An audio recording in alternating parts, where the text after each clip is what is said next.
ya ko ga pot ya jom kur aja kwalui an kor kemero bai kunere anu kunere yindwen Dwingi logu bi an kor gubu nyar aya pingi dier di yabani ga piang chitung dir kui kule twan mabur ga che gamukul an kor kemero bai kunere anu kunere yindwen Dwingi logu bi an kor gubu nyar nyanuna bagi jam kuduna chaki yemir achin wong pen nyan podum wanjang achin wong pen an kor kemero bai kunere anu kunere yindwen Dwingi logu bi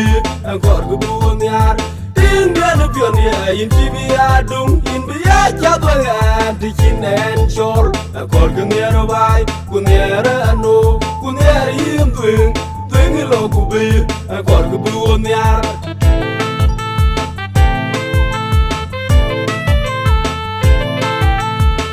Tinyan yara ja weli nyin kubeya weli ya ko ga pot ya jom kur aja kwalui an kor kemero bai kunere anu kunere yindwen Dwingi logu bi an kor gubu nyar aya pingi dier di yabani ga piang chitung dir kui kule twan mabur ga che gamukul an kor kemero bai kunere anu kunere yindwen Dwingi logu bi an kor gubu nyar nyanuna bagi jam kuduna chaki yemir achin wong pen nyan podum wanjang achin wong pen an kor kemero bai kunere anu kunere yindwen Dwingi logu bi an kor gubu nyar Tingan pion ya in tibi adung in biya chadwa di chinen chol an kor kemero bai kunere anu kunere yindwen Dwingi logu bi an kor gubu nyar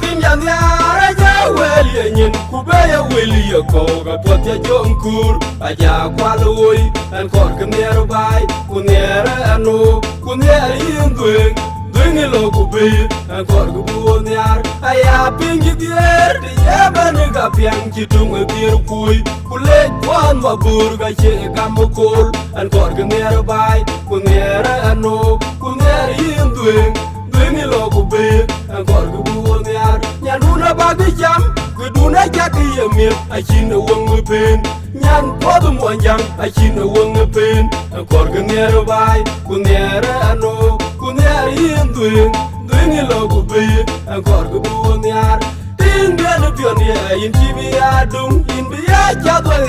di chinen chol an kor kemero bai kunere anu kunere yindwen Dwingi logu bi an kor gubu nyar